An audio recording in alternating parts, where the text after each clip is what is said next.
All right, it's up. They broadcast the meeting and then it disappeared. And I checked on it a half hour ago and it wasn't there still. I even did a public records request for it. Well, now it's up. Rippy showed me that it is up now. So I don't know what the hell they're doing. I don't know why they, when you record something live like they did, it doesn't go away. It just stays on the YouTube site. So why they took it down and then put it back up is unknown. But they had to do that themselves. Whoever's running this thing over there, because YouTube doesn't take it down. But anyway, it's back up now and it's getting later. But I still have time to do a little bit of this. We'll see how far we get. I'd like to get through. Like to get all the way through to the general manager's report if I can. And then the rest of it's just we'll do one thing at a time. But let's start. March 23rd, 2022. And as is typical, we're going to start the meeting with a public forum. And for viewers who aren't familiar with the public forum, it provides an opportunity for community members to share thoughts, concerns, or feedback about TRIMET and our service. You may already know this, but if you wish to provide comment, you only need to sign in and then virtually raise your hand. And when it's your turn, you'll be called on to comment. I'm going to now have Kimberly go through the list of people who signed up by raising their hand and ask those who do speak, though, to limit your comments to 3 minutes. So let's begin. Kimberly, do we have anyone signed up to speak today? Good morning again, President Simmons and members of the board. Yes, we have 5 individuals right now who are currently signed up to speak. We will begin with the first 2. The first one is Al Choffee, and then followed by Doug Allen. So I am unmuting Mr. Choffee's microphone right now, and I'll begin the clock. Good morning, Mr. Choffee. Good morning. Thank you for allowing me to speak and address you all today. I am with an organization by the name of Plug Power. Some of you may have heard of us. Many of you may not have. We are a very successful publicly traded company in the hydrogen and fuel cell industry. We pride ourselves on having created the first mass market for fuel cells. He's selling something. And for hydrogen fuel to power those fuel cells. It's in the material handling space. We count customers like Amazon, Walmart, Home Depot, BMW, Stellantis, General Motors as part of our customers. And they see great value in converting away from battery electrics in their fork trucks and adopting hydrogen electrics. The productivity gains are outsized. And I'd be more than happy to have a discussion with anyone who cares to learn more about how this is a more productive use of a more productive way of implementing zero polluting and zero carbon emission electric vehicles. We have embarked on a plan to create green hydrogen. And when I mean green hydrogen, I mean CI score of 0, no carbon emissions.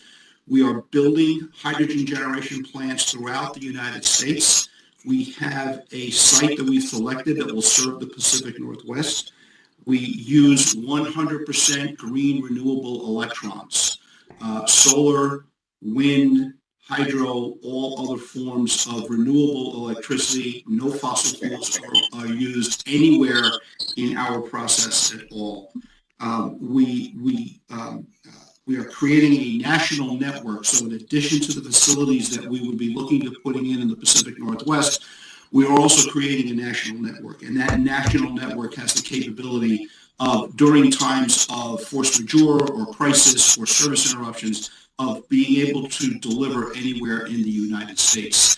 And that is how we intend to put together a network that provides for surety of supply and stability of an affordable price for hydrogen. One of the knocks in the industry on green hydrogen is that it's expensive and it's not affordable.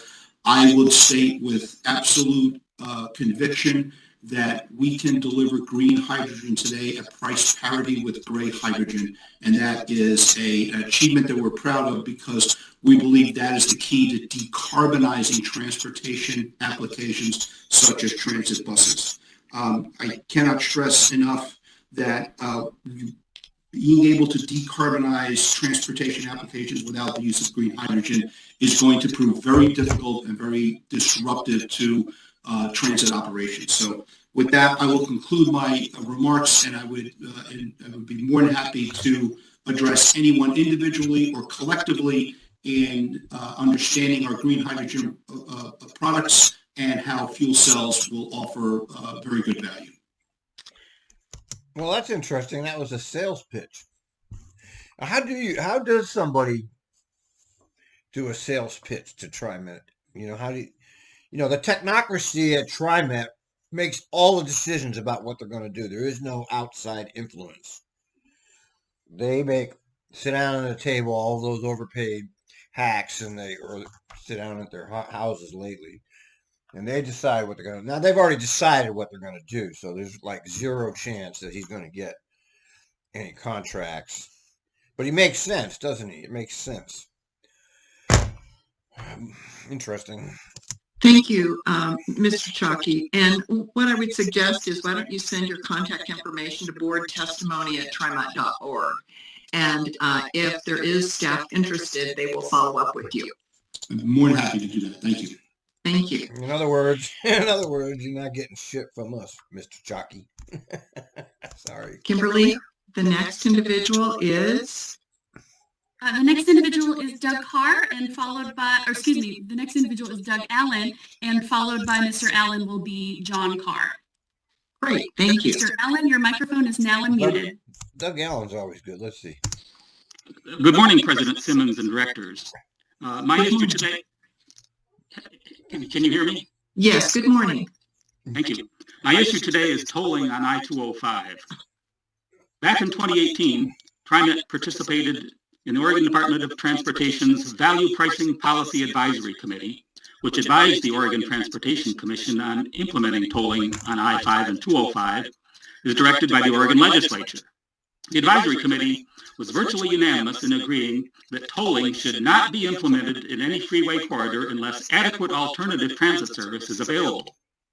4 years later, ODOT is requesting an amendment to Metro's regional transit. That's right. I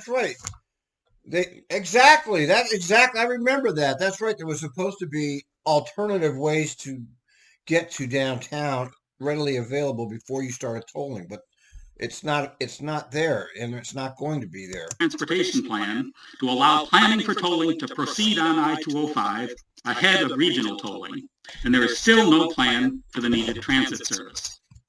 The obvious solution here is to operate express buses from the end of the Max Green line at Clackamas Town Center all the way west on I-205 and then north on I-5 and Highway 217 to the Beaverton Transit Center with limited intermediate stops at bus transfer points. This service should be funded by ODOT. Service should be frequent enough to attract significant ridership and operate in a managed lane rather than on freeway shoulders. A managed lane or diamond. Hold on a minute. 5773, pick up your handset. All right, 5773, can you hear me? Okay, if you can hear me, push the button, wait a second, and then talk. 5773, can you hear me?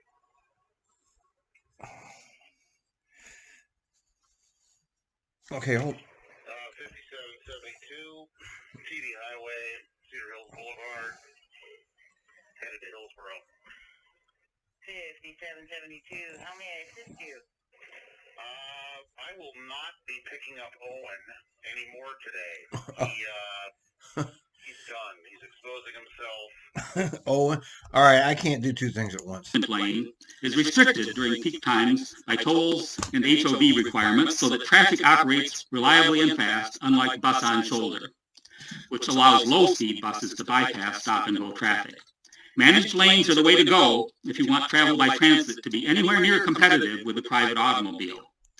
A bipartisan group of state legislators from Clackamas County asked that tolling not proceed ahead of a comprehensive plan for regional tolling, as did Clackamas County commissioners. So far, your representatives at TPAC and JPAC, Tom Markgraf and General Manager DeSue, have rubber stamped the ODOT request, which lacks the necessary transit service.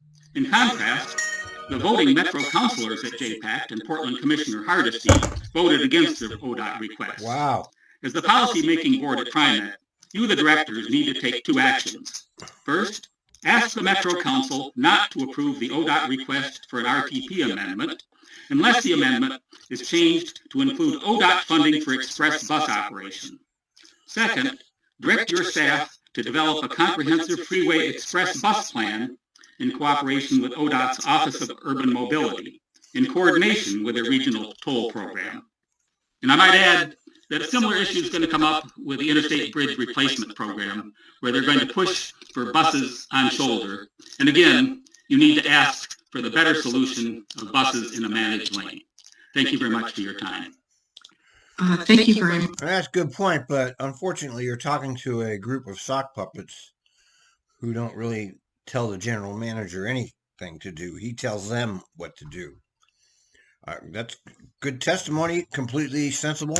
Absolutely. I'm totally against all the tolling, especially now. I mean, we are in a depression for a lot of people. A lot of people are suffering miserably. And these elites are just squeezing us and squeezing us and squeezing us every which way they can. And the people are sheep. We're just taking that. We're being slapped around over and over and over. And the people are just taking it over and over. It's just amazing to watch from my point of view. How everybody's just allowing the government and the corporate sector and the elites to just run right over us. No pushback at all. None. Nothing. Much, Mr. Allen. John Carr, are you there? Morning, Dr. Simmons, Vice President Bowman, and directors. My name is John Carr. I'm the Land Use Chair for the South Tabor Neighborhood Association. Our neighborhood sits between Division and Powell and between 52nd and 82nd Avenue in Portland. I also served as the chair of the Division Transit Project Community Advisory Committee.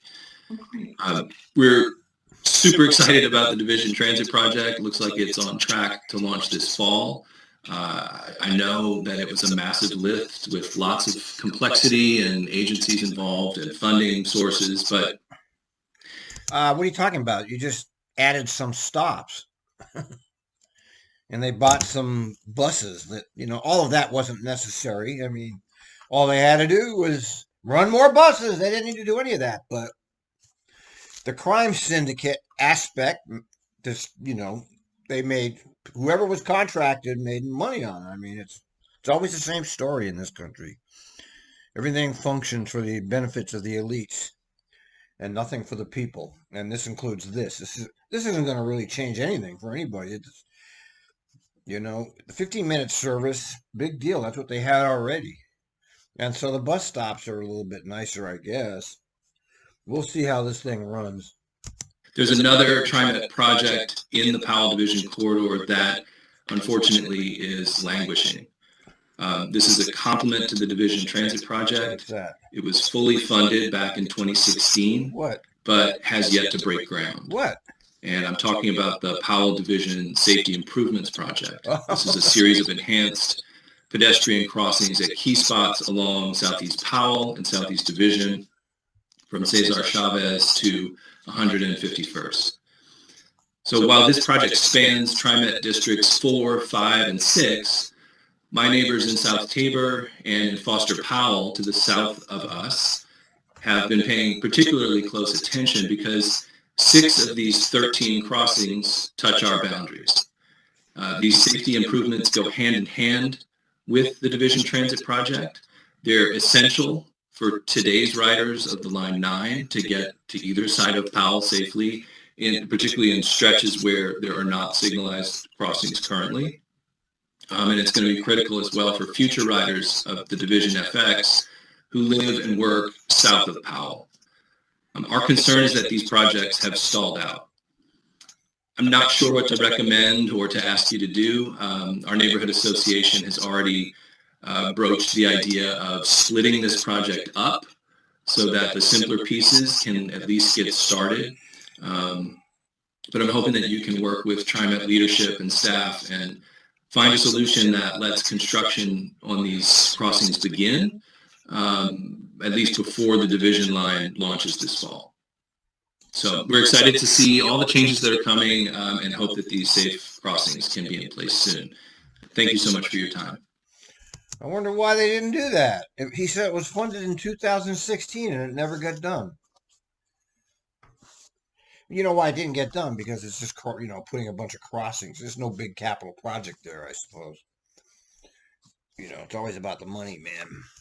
Thank you, Mr. Carr. And the board will ask the general manager to give us an update on what the timeline is for getting these crossing improvements. Okay, she actually said she was going to do something. Of course, they always, if you noticed in these meetings, they'll say, well, we'll get back to you, or we'll ask him to do this or that, and we never hear it again.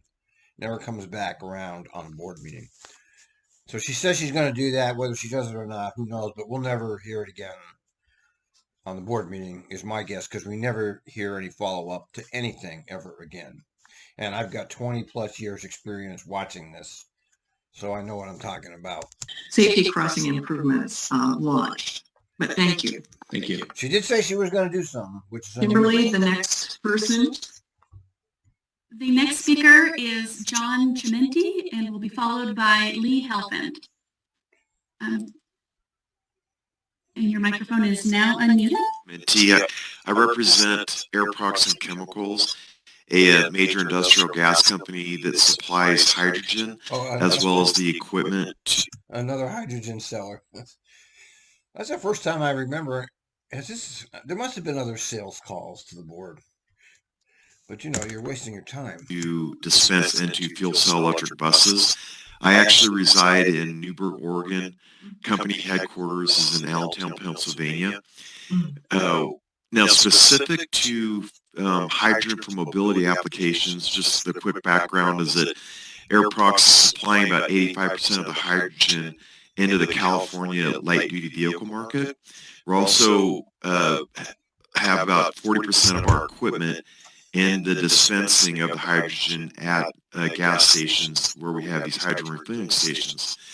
Now, if we go specific to TRIMET, Airprox supported the New Flyer fuel cell bus demo that occurred in March 2021, and that demo was, they placed it on challenging routes, and it successfully depicted how the fuel cell electric buses can meet the range and duty requirements of TRIMET, being in the region of Oregon and the hills, environmental conditions, etc. So my point to make here is that as you journey down the road towards zero emissions, really there is room for battery electric and fuel cell electric, but really look at what the cost is for the replacement of your diesel buses or CNG buses compared to battery electric, because a lot of the routes in the Portland area are not one-for-one replacements. And then on the next point, there's always concern about where the liquid hydrogen is made. Today, liquid hydrogen is made from Airprox in Sacramento, but just as Plug Power is doing, Airprox is working on sites in the Pacific Northwest to bring liquid. These projects are long-term. So it's just about planning and when they get implemented. So you could use liquid hydrogen from Plug Power or Air Products until that new site is built in the Northwest, and then then you have a low carbon intensity supply chain. But I guess my main point is just please look at the battery range versus fuel cell electric range to see if you're getting the best value for your dollars and carbon intensity, because battery electric buses carbon intensity comes from the grid, which is actually going to have a higher carbon intensity than producing liquid hydrogen and bringing it in from Sacramento. I appreciate your time. Thank you. Thank you, John. I know the agency is looking at not just battery, but hydrogen as well. And so that conversation is going on within the agency, and some of it has to do with availability and the development of hydrogen for use. But thank you so much. We've had 2 comments today on hydrogen. So now we'll turn to Lee Helpin. Are you online? Lee? Hi, can you hear me? Yes. Yeah, my name is Lee Helpin. I use they, them pronouns, and I'm with Opal and Bus Riders Unite. In thinking about the budget process, I'm just interested in how we can make the process more accessible. Obviously, it's a very large document, and I know there are presentations out to the community that happen. But we're happy to help work with you in that process and talk to our members about accessibility in the budget process as well. One point that we're particularly interested in is the overall policing budget and any policing contracts. I would just love to see a breakdown of how much money we're spending on policing and contracts overall, and what the long-term plan is to reduce the overall policing budget. And I know that there are various contracts out there with different specifications, but I would love to hear some thinking around that in the process, and investing in alternatives similar to a Rider Ambassadors or Rider Advocates program. And if that process could specifically be brought to the Reimagining Committee and to TIAC, that would be awesome. And then, excuse me, also having a breakdown of how we're thinking about national funding. We know there have been several major discussions about how national funding can be spent and how we can use those funds creatively to increase accessibility. But yeah, if we're not looking at ways to reduce fares or to increase accessibility through any additional funding, I think that would definitely be an issue. But yeah, I would just love to see an overall breakdown, especially by category, when we do have conversations with the community. Thank you. Thank you so much, Lee. We appreciate your comments. So Kimberly, is Lee the last person? Yes, that concludes our speakers for this morning. Okay, great. All right. Well, I don't really, that's enough. I can only take this in a very small doses. Like 20 minutes per segment is plenty. Over and out.